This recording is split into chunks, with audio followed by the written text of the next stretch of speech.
King Vipascit represents the voracity of consciousness, or the voraciousness of consciousness. Consciousness is voracious.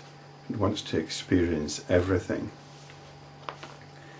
It does experience everything. The nature of what it experiences is interdependent. This was the case before King Vipascit split into four. He had a kingdom. It was defended in the north, south, east and west. But once one part of the defence was taken out, the rest fell as well. So the defences were interdependent. And this is like our ordinary life. There are many things going on in our life, but they all link up in the sense that if one aspect was to crash, then the others are likely to fall as well. So for example, if our marriage breaks down, this is going to have an effect on our family, on our income, on our job, on all aspects of our life. And even when Vipascit split into four apparently independent beings, they were still dependent on each other. They were interdependent.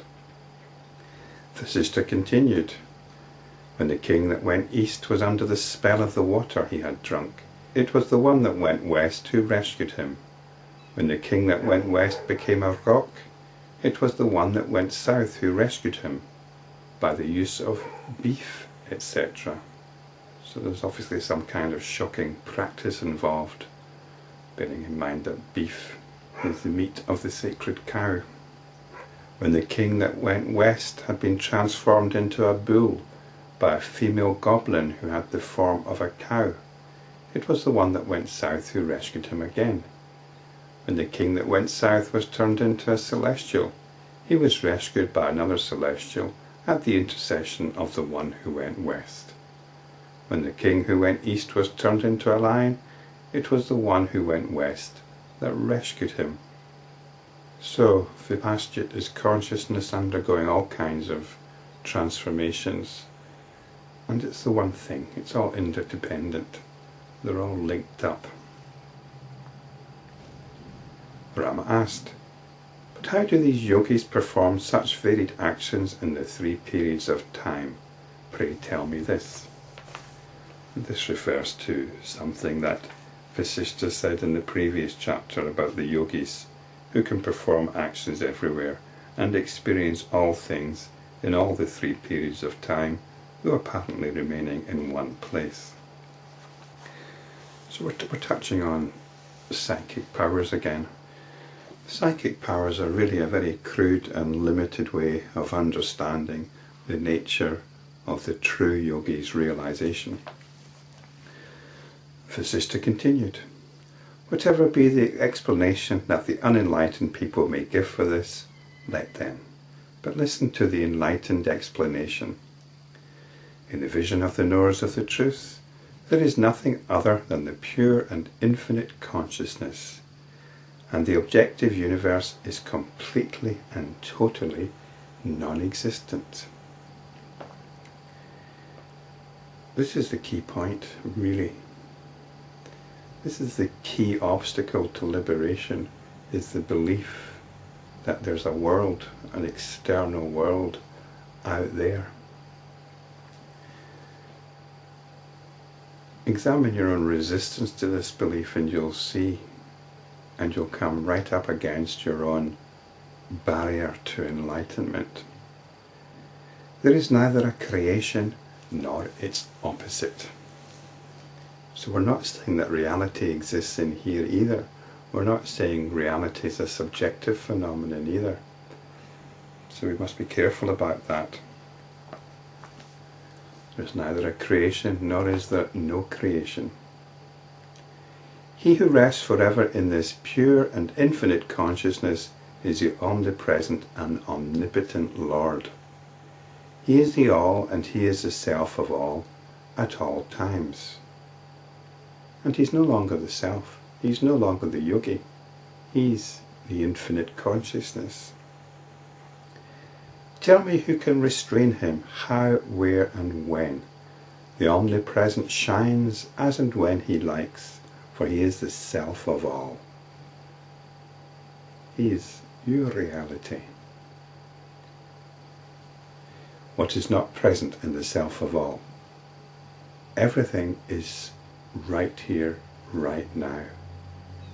There is no part of the universe which is not present right here, right now.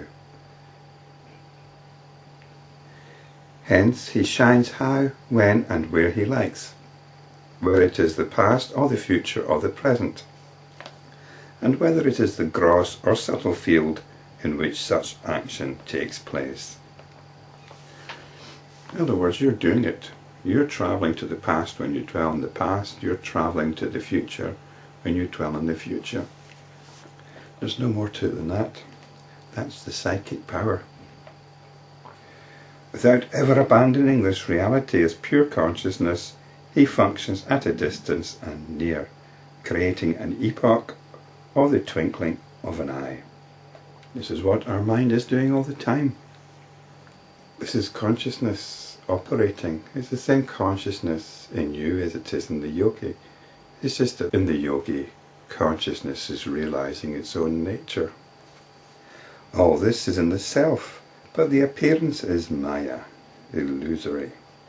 He is unborn and uncreated and has not been restrained or inhibited. This is what we do to consciousness. This is what consciousness does to itself. It limits or inhibits itself. It tries to sweep itself under the carpet. It tries to explain itself away. It tries to say it's an epiphenomenon of matter, or that it doesn't even exist. The yogi is one in whom consciousness realizes its true nature. What is as it is. Whatever is a mass of consciousness, and that itself is the three worlds. It is the self of the world. It is the form of the world which has arisen on account of the polarization of consciousness into the subject and the object. Who has created this seer of all, the subject of all? How and when? So really, in other words, there's no creation. Everything is simply happening. It is as it is. It requires no explanation. What requires an explanation is the fact that we think it does require an explanation.